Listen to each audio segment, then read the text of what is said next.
Bismillahirrahmanirrahim. Assalamualaikum warahmatullahi wabarakatuh. Halo teman-teman semuanya, pada pertemuan kali ini kita akan membahas tentang hukum kekekalan momentum. Sebelumnya kita udah belajar ya tentang momentum dan impuls, apa itu definisinya, bagaimana rumusnya, dan cara menyelesaikannya dengan contoh-contoh soal yang sudah diberikan. Nah, untuk lebih jelasnya, mari kita saksikan video yang berikut ini. Oke, baik. Sekarang kita lihat ya, di gambar ada ilustrasi mobil tabrakan. Jadi, eee, maksudnya apa sih tumbukan? Kok tiba-tiba tumbukan? Padahal sebelumnya kita mau membahas hukum kekekalan momentum. Jadi teman-teman, hukum kekekalan momentum itu terjadi pada tumbukan. Dan yang teman-teman lihat di gambar, itu ada mobil tabrakan ya. Nah, itu contoh dari salah satu peristiwa tumbukan. Nah, selain mobil yang tabrakan, bisa juga kendaraan-kendaraan lain kayak motor sama motor atau motor sama mobil. Itu kalau tabrakan artinya dia mengalami peristiwa tumbukan seperti itu.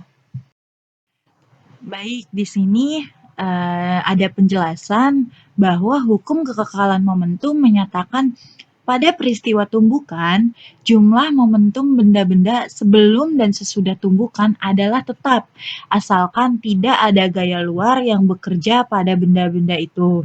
Momentum kan simbolnya P ya, jadi nanti akan ada rumus P awal sama dengan P akhir, atau momentum sebelum tumbukan sama dengan momentum setelah tumbukan, karena dia tetap ya atau konstan.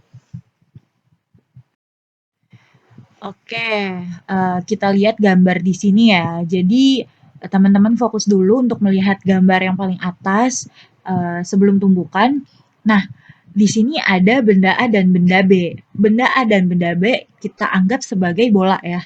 Dan masing-masing bola ini memiliki massa dan kecepatan sebelum tumbukan. Makanya nanti ada MA dan MB itu sebagai massa bola A dan massa bola B. Nah, VA dan VB-nya ini sebagai kecepatan bola A dan kecepatan bola B. Gitu. Nah, sebelum tumbukan dia saling menjauh. Bola ini saling menjauh karena adanya kecepatan, makanya dia mendekat seperti pada gambar yang kedua. Pada saat terjadinya tumbukan, dia akan mendekat dan menempel. Nah, pada tumbukan, dua buah bola, selama si bola A dan bola B ini saling kontak, maka bola B mengerjakan gaya pada bola A sebesar FAB. Nah, sebagai gaya reaksinya, bola A mengerjakan gaya pada bola B sebesar FBA.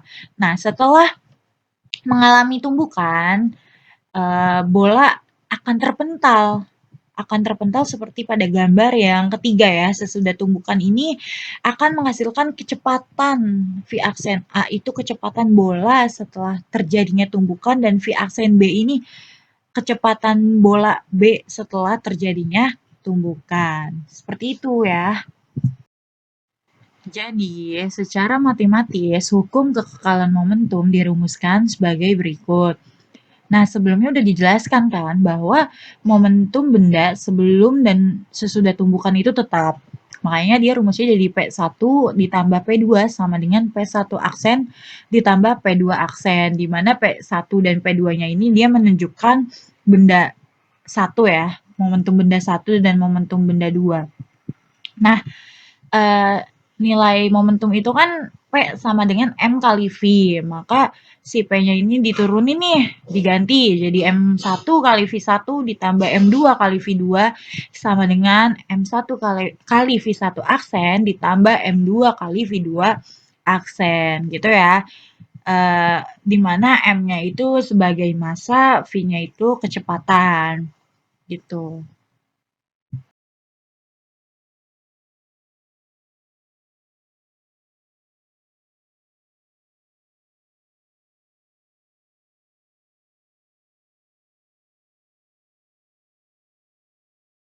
Nah, di sini ada contoh soal yang pertama, sebuah bola bermassa 0,3 kg bergerak dengan kecepatan 2 meter per sekon, menumbuk bola lain yang bermassa 0,2 kg yang mula-mulanya diam.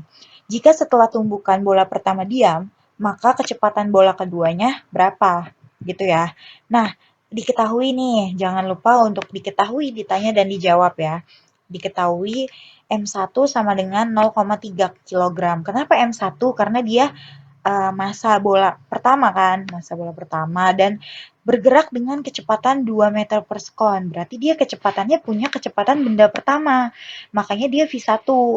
Lalu menumbuk bola lain yang bermassa 0,2 kg. Berarti dia massa bola yang kedua, jadinya M2 sama dengan 0,2 kg. Yang mula-mula diam, berarti dia tidak memiliki kecepatan. Makanya V2-nya sama dengan 0 meter per sekon. Jika setelah tumbukan bola pertama diam, atau V1 aksen ya, kalau setelah tumbukan itu, kecepatan setelah tumbukan itu maka V1 aksen. Nah, yang ditanya apa? Kecepatan bola kedua. Yang ditanya berarti V2 aksennya berapa?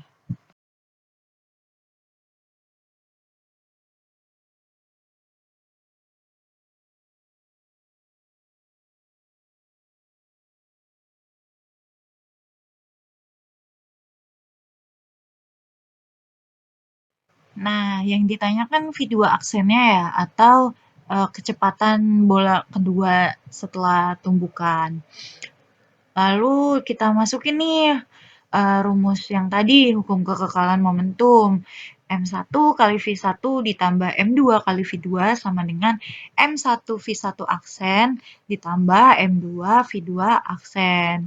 Udah, tinggal dimasukin aja angkanya berdasarkan yang sudah diketahui tadi. Maka M1 berapa? 0,3.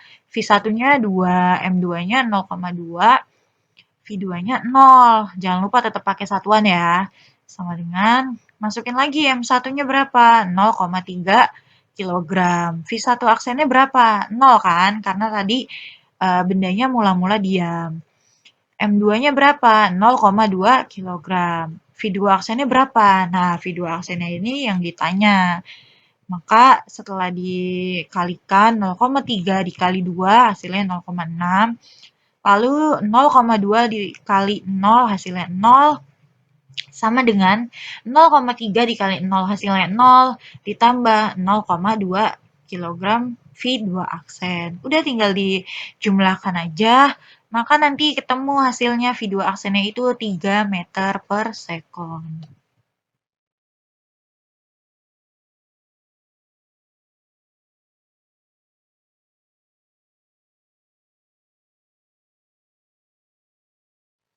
Nah, di sini ada contoh soal yang kedua. Dua bola memiliki massa yang sama, artinya M1 sama dengan M2. Kecepatan kedua bola sebelum tumbukan adalah V1-nya 10 meter per sekon dan V2-nya 15 meter per sekon. Jika setelah tumbukan kecepatan bola 8 meter per sekon atau V1 aksennya, dan dia yang mengarahnya ke kiri, hitunglah kecepatan bola setelah tumbukan atau V2 aksennya. Nah, diketahuinya dulu nih, kan tadi massanya sama ya, berarti kan M1 sama dengan M2. V1-nya 10 meter per sekon, V2-nya minus 15 meter per sekon. Kenapa dia minus? Karena dia berlawanan arah oleh V1-nya. Nah, jika setelah tumbukan kecepatan bola atau V1 aksennya 8 meter per sekon ke kiri, berarti kan dia minus juga ya, karena dia arahnya ke kiri. Makanya V1 aksennya itu jadinya minus 8 gitu.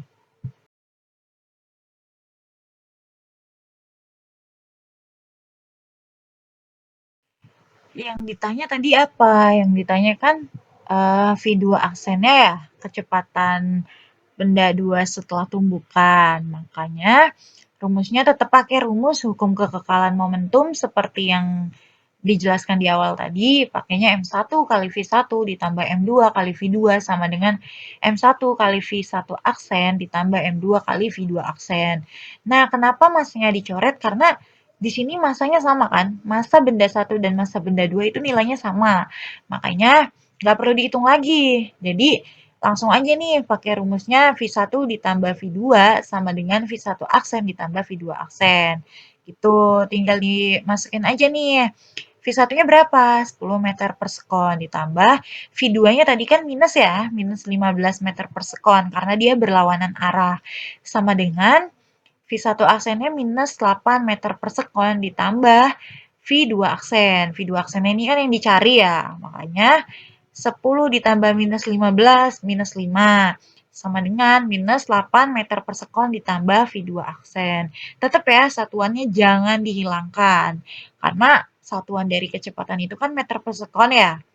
Nah, jadi nanti teman-teman tahu nih satuannya itu dapatnya dari mana gitu. Makanya pada saat perhitungan teman-teman tetap nih menggunakan satuan gitu ya. Nanti akan didapat hasil V2 aksennya itu 3 meter per sekon.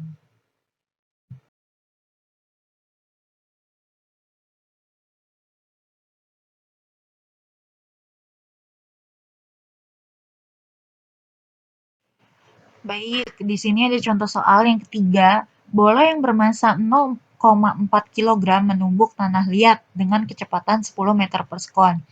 Jika setelah tumbukan bola dan tanah liat bergerak menyatu dengan kecepatan 5 meter per sekon, hitunglah massa dari tanah liatnya. Baik, yang diketahui apa nih?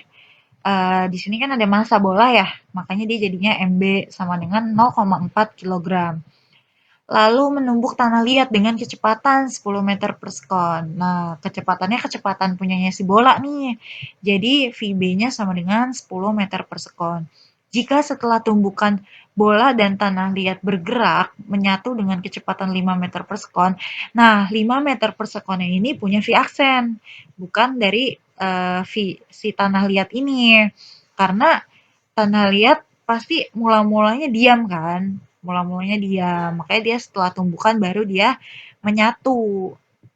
V aksennya baru 5 meter per sekon. Dia tandanya udah menyatu gitu ya. Nah, yang ditanya masa tanah liat.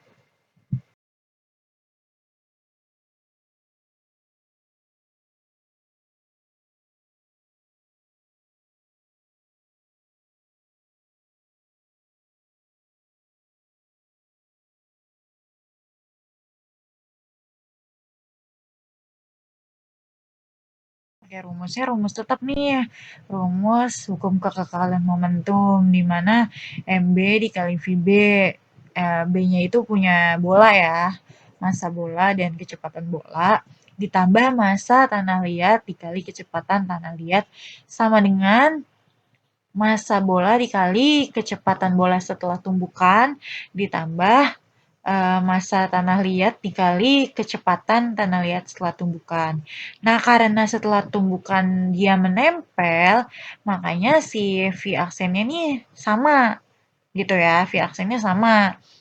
Makanya dapat rumus jadinya MB dikali VB ditambah MT kali VT sama dengan MB tambah MT dikali V aksen. Udah, tinggal dimasukin angkanya aja, maka dia massa tanah liatnya didapat 0,4 kilogram. Gitu ya. Oke, sekian pertemuan kali ini pada pembahasan hukum kekekalan momentum. Terima kasih yang telah menonton. Semoga teman-teman bisa paham dengan apa yang sudah dijelaskan dan sampai ketemu di pertemuan berikutnya. Wassalamualaikum warahmatullahi wabarakatuh.